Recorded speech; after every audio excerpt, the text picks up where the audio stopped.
महाराष्ट्राचा आराध्य दैवत छत्रपती शिवराय, संविधान करते भारतरत्न डॉक्टर बाबासाहेब आंबेडकर, आणि ज्यांनी तुमच्या आमच्या धमन्यांमध्ये मराठीचा श्वास दिला, ध्यास दिला, संघर्ष करायला शिकवला, अन्यायाविरुद्ध लात मारायला शिकवली, डोळ्यात डोळे भिडून काम करायला शिकवलं, ते वंदनीय हिंदू हृदय सम्राट शिवसेना प्रमुख श्रीमान बाळासाहेब ठाकरे, तुम्हा आम्हा सर्वांच्या लाडक्या मा स्वामीनाथाई ठाकरे यांना आदरांजली वाहतो। आणि आज भारतीय कामगार सेनेच्या वतीनं लोकसभेच्या निवडणुकीत आदरणीय शिवसेना उद्धव बाळासाहेब ठाकरे पक्षाचे पक्षप्रमुख उद्धवजी बाळासाहेब ठाकरे यांच्या नेतृत्वाखाली झालेल्या निवडणुकीमध्ये मला हॅट्रिक करण्याची संधी पहिली त्यांनी दिली आणि ती हॅट्रिक तुम्ही सार्थ ठरवली। त्याचा आजचा सत्कार सोहळा आहे। त्या सत्कार सोहळ्याला माझं भाग्य असे की माझ्या जीवनात जरी कोणी म्हणायला हात नाही दिला मन नाही मला, पण त्याच्या पलीकडे वळणावर कोणतरी लागतं बरं तोल सांभाळून जा म्हणून सांगायला, या दिशेने जा, असा माझ्या जीवनामध्ये आलेले एक आदर्श व्यक्तिमत्व ज्यांनी मला वडिलकीच्या नात्यानं मार्गदर्शन केलं असे माझे मेंटॉर शिवसेनाचे ज्येष्ठ नेते आदरणीय सुभाष देसाई साहेब, माननीय अजित साळवीजी, माझे मित्र माननीय आमदार सचिन अहिरजी, माझे मित्र खोत साहेब, माझे मित्र मनोज जामसुदकरजी, महेश सावंत, इकडं आमच्या थोड्याशा रुसण्यात माझी बहीण ती श्रद्धा जाधव, ती म्हणते मी युनियनवाली आहे, बट तुझा सत्कार का केला पाहुणे हे तर संतोष शिंदे, आमचे संभाजीनगरचे DGS, त्याच्यानंतर साळवी, संजय कदम, चाळके आणि दिलीप जाधव, उपस्थित सर्व निष्ठावंत कामगार बांधवांनो, भगिनी आणि मातांनो, हा निष्ठावंत शब्द फार महत्वाचा आहे। मी खरं सांगू का, मी सत्कार स्वीकारणार नव्हतो। दादा मला म्हणाले सत्कार, म्हणलं अजिबात आहे, सत्कार वगैरे नको, पण मग मनात असं आलं सत्कार हे निमित्त असावं, कारण लढाई आता खरी सुरू झालेली आहे। लोकसभेत हॅट्रिक मिळाली, आनंद आहे, पण त्याच्यापेक्षाही त्या हॅट्रिकमध्ये खूप काही शिकायला मिळालंय बरं तिसऱ्या निवडणुकीत। आणि आता ज्या पद्धतीनं राजकारण सुरू आहे ते पाहिल्यानंतर आम्हा कामगार बांधवांना आमची बांधिलकी फक्त भारतीय कामगार सेनेसोबत राहून जमणार नाही। आमची बांधिलकी आमचा पितृ संघटना शिवसेनेबरोबर राहिली पाहिजे, ती मजबूतीने उभी राहिली पाहिजे, म्हणून हा सत्कार मी स्वीकारला। सहज बोलता बोलता दादा विजय मिळाल्यानंतर मी सगळ्यात आनंदाची गोष्ट काय सांगितली माहिती, कल्पना आहे का, की गेले 2 निवडणुका मला सारखं चिडचिड म्हणजे येतो मी त्याच्यावर, कारण मग व्हायची यासाठी की आम्ही 66 पासून शिवसैनिक, आमचे अनेक नगरसेवक निवडून गेले, आमदार झाले, आपलं सरकार आलं, तेव्हा कुठं मोदींचा फोटो होता, पण आमचे मित्र आम्हाला सारखे डिवसायचे की तुम्ही ही निवडणूक जिंकता ती फक्त मोदींचा फोटो आहे म्हणून तुम्ही जिंकता। मला तिसऱ्या निवडणुकीत हॅट्रिक करताना प्रचंड आनंद झाला। ही निवडणूक मी आदरणीय उद्धवजींचा फोटो घेऊन जिंकलो, याच्यासारखा आनंद नाही। मोदीचा फोटो नाही घेतला, त्यांना कळून चल म्हणून मी पहिली प्रतिक्रिया ती दिली की आम्ही तुमचे फोटो नाही लावले, आम्ही आमच्या आदरणीय उद्धवजींचे फोटो लावून जिंकून आलो।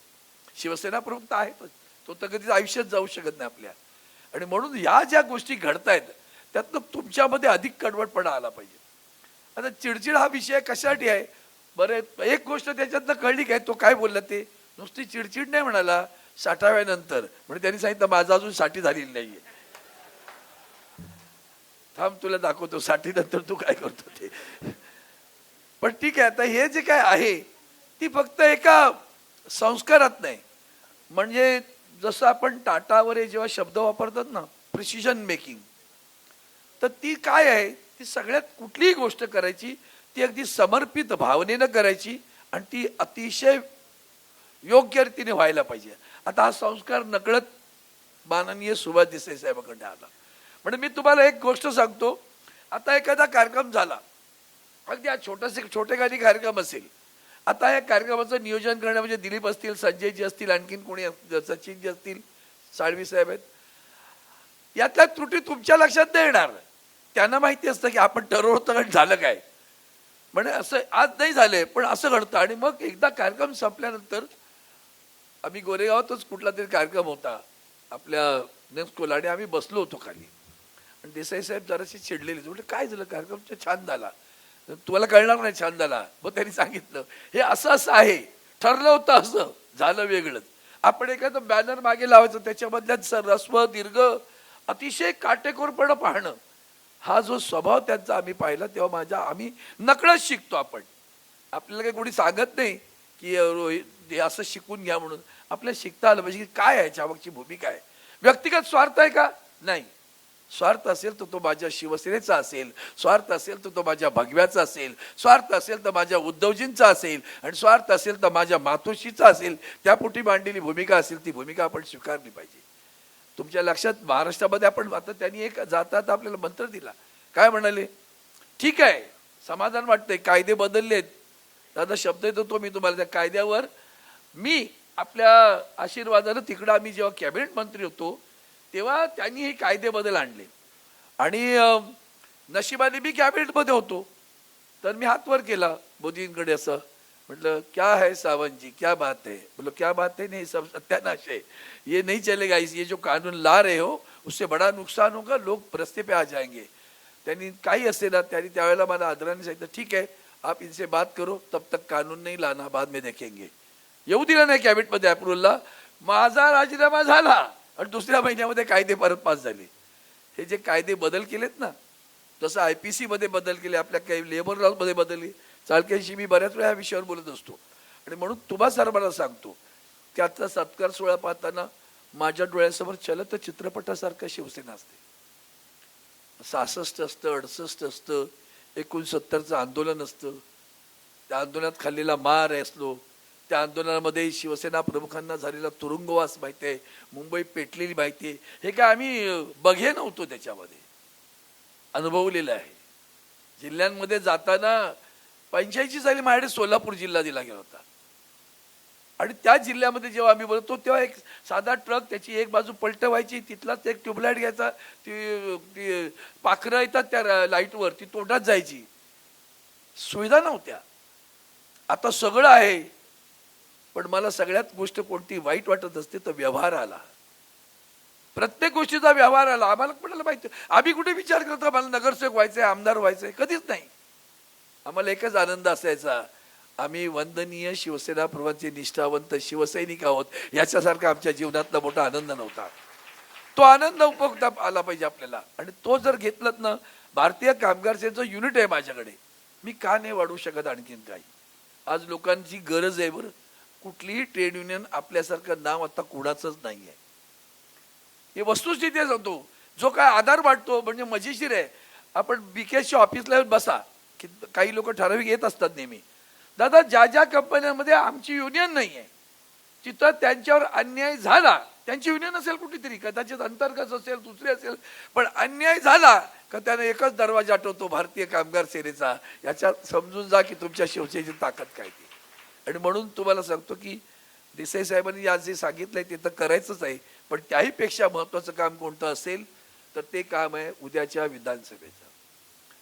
मला तर असं वाटतं की आपण सगळ्यांनी मनापासून येऊन स्वतःहून सांगितलं पाहिजे, साहेब मला ह्या जिल्ह्यातली जबाबदारी द्या, माझं गाव तिकडं आहे, मी तिकडचं आहे, मी तिथलं राजकारण पाहतो, तुम्ही काही करू नका. तुम्ही जरी बहिर्जी नाईक झालात ना तरी शिवसेनेचं भलं आहे. मी म्हणतो बहिर्जी नाईक झालात तरी खूप मोठी गोष्ट आहे की वस्तुस्थिती काय आहे. आम्ही सभा घेतल्यानंतर प्रचंड मोठी सभाची मोठे साहेब पण म्हणाले, अरे सभा तर प्रचंड मोठी झाली, मतदानात रूपांतर का होत नाही, नंतर काय गडबड होते. म्हणून काय काम करावं त्यातलं काम करायला पाहिजे मनापासून. ते काम जर आपण केलं तर आदरणीय उद्धवजींचं स्वप्न आहे. मला परवाचं एक वाक्य म्हणजे कोरून ठेवावं हृदयावर सुद्धा आणि इतिहासात सुद्धा. म्हणजे त्यावेळेस दिवशी आदरणीय उद्धवजींना शिवसेना हे गद्दार गेले, ते गेल्यानंतर जे काय मातोश्रीवर वातावरण होतं त्यातलं चिन्ह गेलं, नाव गेलं. चिन्ह गेल्यानंतर जे वातावरण होतं, कारण आम्ही थोडेसे भाग्यवान आहोत, शिवसेना प्रमुख वंदनीय साहेब त्या धनुष्यबाणाची पूजा करायचे. ते धनुष्यबाण त्यांच्या शयनगृहात आहे, देवाऱ्यासारखं ठेवलेलं आहे, तिथं त्याला हळद कुंकू रोज व्हायचे. काय भावनिक नातं असेल विचारून घ्या. ते जेव्हा जातं तेव्हा माणूस असा एकदम विचलित तर काय, प्रचंड अंतःकरण फाटून जाईल असं असतं. काळीच फाटून जाणारी घटना असते. वातावरण फारसं चांगलं तर असूच शकत नाही वातावरण. पण त्या वातावरणात उद्धवजी शांत होते, आवाज नव्हता कोणाचा, अजिबात शांत होते. आणि त्या सगळ्या पुढच्या काळामध्ये तुम्ही पहा उद्धवजी कसे उभे राहिले, ते किती आघात, इतका मोठा आघात शिवसेनेच्या इतिहासात कधीच घडला नाही. म्हणजे अगदी लखोबा जेव्हा गेला तेव्हा तेवीस आमदार गेले होते, तेव्हा आम्हीच ते विठ्ठल चव्हाण होते, आम्ही सगळे त्यांना नागपूरपासून शोधत होतो कुठे पळालेत म्हणून. पण पक्ष कुठे घेऊन नाही गेला, नाव कुठे घेऊन नाही गेलं, चिन्ह कुठे घेऊन नाही गेलं. हा पहिला गद्दार आहे जो पक्ष आपल्या झाडाच्या मुळावर आला, वृक्षाच्या मुळावर आला. आणि म्हणून त्या वातावरणाचे ज्या पद्धतीनं उद्धवजी उभे राहिलेत, मला अभिमान वाटतो की एका स्वाभिमानी नेत्याचं काम करण्याचं भाग्य तुम्हा आम्हाला मिळालेलं आहे. जेव्हा आम्ही छत्रपती संभाजी राजांचं उदाहरण जेव्हा देतो ना, तेव्हा विचार करा ना, काय स्वामी, आता तेव्हाच शस्त्र होती, पण त्या माणसाने धर्म नाही सोडला किंवा आपलं नातं नाही सोडलं. सहज कॉम्प्रोमाइज केलं असतं तर काय झालं असतं, बिनशर्ट झालं असतं की बिनशर्ट त्यांना पण नाही केलं ना. स्वाभिमान कशाला म्हणतात, महाराष्ट्राभिमान कशाला म्हणतात, महाराष्ट्र धर्म कशाला म्हणतात. म्हणजे रामदास स्वामींनी म्हणावं छत्रपतींना, महाराष्ट्र धर्म राहिला तुम्हा कारणे, तो धर्म महाराष्ट्र धर्म आहे, तो महाराष्ट्र धर्म पुढे आज महाराष्ट्रात चालवत असेल, पुढे नेत असेल तर ते फक्त उद्धवजी बाळासाहेब ठाकरे आहेत, लक्षात घ्या. आणि त्या परिस्थितीतून ते गेल्यानंतर ज्या लोकसभेच्या निवडणुकीची उभारी घेऊन उभा महाराष्ट्र पालथा घातला, अगोदर तर घालतला, या निवडणुकीच्या वेळी घातला. आणि मग परवा ते सहज म्हणाले, पारिजातक माझ्या दारी फुले पडती शेजारी. म्हणजे त्यांनी ज्यांच्या सभा घेतल्या. साहेब मी 2-4 आता गेल्या 3 दिवस मी विदर्भाचा दौरा केला.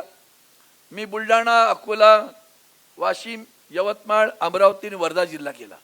साहेब मला भेटायला खासदार आली, यशोमती ठाकूर नाव घेऊन सांगतो, त्या भेटल्या. म्हणाले, त्यांना जरा इंग्रजी बोलत होते, म्हणाले Arvindji I came to express my gratitude to you. म्हटलं हू एम आय. म्हणे उद्धवजींनी जे केलं ना, शिवसेनेने केलं म्हणून आमचा खासदार निवडून आलाय. कोण म्हणतंय, काँग्रेसचा खासदार निवडून आला, त्याच्या नेत्या माजी मंत्री म्हणतायत आमचा खासदार आलाय तो उद्धवजींमुळे आलाय, शिवसैनिकेमुळे आलेला आहे. मग आम्ही त्यांचा निवडून आणू, आपला का नाही निवडून आणू शकत, हा विचार आपण केला पाहिजे. आणि म्हणून त्या 28 आपल्या 19 जूनच्या सभेमध्ये जे वाक्य म्हणाले ना, होय हा विजय तुम्हाला दिसतो पण माझ्या जिव्हारी लागलाय, असा शब्द उद्धवजींच्या मुखातून एक गद्दार सोडून गेल्यानंतर सुद्धा आला नव्हता. तो पहिल्यांदा आला. आमचं लक्ष असं असतं, तो पहिल्यांदा शब्द आला, हा माझ्या जिव्हारी लागलाय. आणि त्याच्या पुढचं वाक्य नेत्यानं, राजानं कसं बोलावं, त्यांनी म्हणाले मी हिम्मत हरणार नाही, मी हिम्मत हरणार नाही आणि तुम्हालाही हिम्मत हरू देणार नाही, असं म्हणणारा एकमेव नेता उद्धवजी बाळासाहेब ठाकरे आहेत. आणि म्हणून अशा नेतृत्वाखाली आपल्याला काम करायला मिळतं, आपल्याला शिकायला मिळतं. महाराष्ट्राच्या इतिहासामध्ये नावं नसतील, काय फरक पडतो नावाने, नाव काय करायचं. माझी शिवसेना तिची दखल घ्यावी लागते. फिनिक्स पक्षाप्रमाणे राख्यात उभी राहिली. तुमच्या लक्षात कधी आलंय की भारतीय जनता पार्टीचं वाक्य आहे 100% भाजपा, हे कपट आहे. आणि आमच्यातली लोक प्रलोभनाला बळी पडतात, काही वेळेला ब्लॅकमेल करतात, आम्हाला हे द्या नाही तर चाललो, ते द्या नाही तर चाललो. तुम्ही कसले निष्ठावान, विकाऊ तुम्ही. आणि म्हणून त्या दिवारमध्ये आहे ना, मेरा बाप चोर आहे, हातावर लिहिलेलं, तसं ह्यांच्या माथी लिहिलेलं आयुष्यभर मैं गद्दार हूं. यांचा बाप पोरांना पण लिहायला मेरा बाप गद्दार आहे. त्यामुळे ह्यातलं आपण सगळ्यात आयुष्यातला मोठा कलंक कुठला असेल तर तो गद्दारीच असतो, लक्षात घ्या. आणि आत्ता महाराष्ट्रात दादा मी एक शब्द अलीकडे वापरतो सारखा, की महाराष्ट्रात भ्रष्टाचार नाहीये निव्वळ, महाराष्ट्रात दुराचार नाहीये निव्वळ, महाराष्ट्रात व्यभिचार आहे. आणि हा व्यभिचार विचारांचा आहे, व्यभिचार सामाजिक आहे, व्यभिचार आर्थिक आहे आणि व्यभिचार राजकीय सुद्धा आहे. म्हणून या परिस्थितीमध्ये भारतीय कामगार सेना, ज्या वंदनीय शिवसेना प्रमुखांनी शिवसेना निर्माण केल्यानंतर, त्यांनी टी माणिकलालचं उदाहरण दिलं, निर्माण केल्यानंतर पहिली संघटना कुठली स्थापली तर ती आमची भारतीय कामगार सेना स्थापली. आज आम्ही कमांडर दत्ताजी साळवींना सुद्धा अभिवादन केलं. कमांडर एक डिफेन्स मध्ये नव्हते, ते कमांडर सारखे वागत होते आणि म्हणून त्यांना कमांडर ही उपाधी मिळाली. ती उपाधी मिळालेली दत्ताजी साळवी का कामातून मिळाली. म्हणून माझ्या सर्व भारतीय कामगार सेनेच्या पदाधिकाऱ्यांना हात जोडून विनंती करतो. पुष्पचक्र पुष्प आणली असतील, गुच्छ आणले असतील, हार आणले असतील, आनंद आहे. ते घेताना कुणाला आनंद होत नाही, आनंदच आहे ना. पण त्या हाराबरोबर जबाबदारी घ्या, कारण मूठ तुमची आहे त्या गुच्छाच्या खाली. त्या गुच्छाच्या खाली मूठ तुमची आहे. फुलं भरपूर आहेत. ते हात जितके फुलांचे गुच्छ असतील, जितकी फुलं त्या गुच्छामध्ये आहेत, तसे त्या हाताने असं ठरवा की माझी युनिट सुद्धा एवढी असतील, एवढी माझी युनिट असतील. जेवढ्या फुलांचा गुच्छ तुम्हाला दिलाय, कदाचित आज माझ्याकडे 2 असतील, पण जेवढे पुच्छ आहेत तेवढे मी तुम्हाला युनिट आणून दिल्याशिवाय राहणार नाही. आणि महाराष्ट्र ह्या प्रभात आणणं, गंगेमध्ये आणणं. शिवसेना ही एकमेव गंगा आहे, बाकी सगळी गटार गंगा आहे. शिवसेना ही एकमेव गंगा आहे, बाकी सगळी गटार गंगा आहे. आणि म्हणून त्या गंगेच्या प्रवाहात आपल्या कर्मचाऱ्यांचं, आपल्या महाराष्ट्राचं, आपल्या मराठी माणसाचं भलं होण्याचं आपण ठरवलं पाहिजे.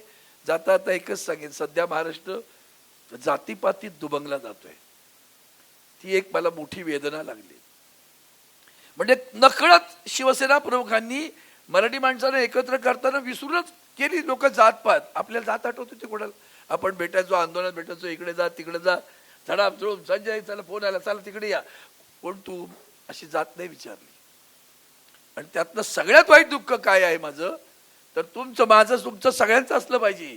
ह्या सगळ्यांचं नेतृत्व करणारा माणूस हा मराठी आहे.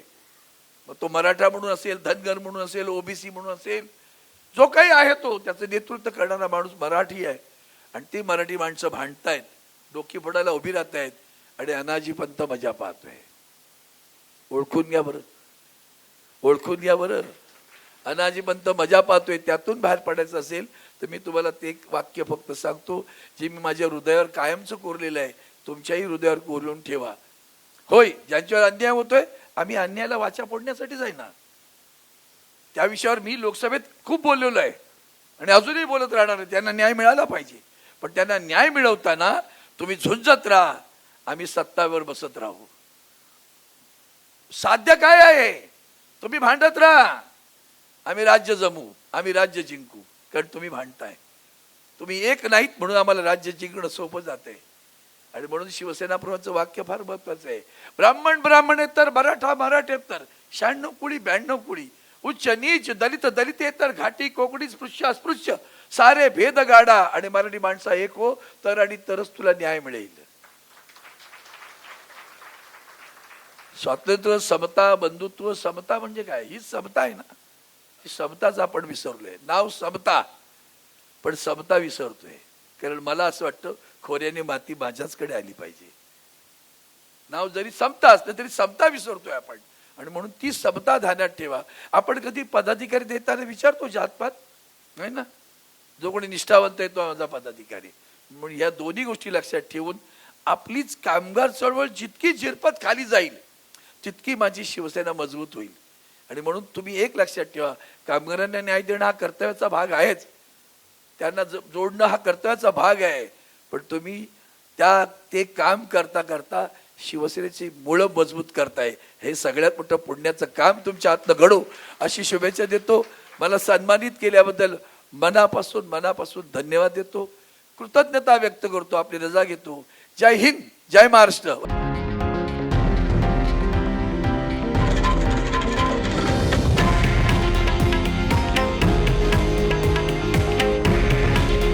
हे आहे देशातील नंबर 1 न्यूज नेटवर्क आणि आपण पाहत आहात TV9 मराठी. काळजी तुमची, हित महाराष्ट्राचं.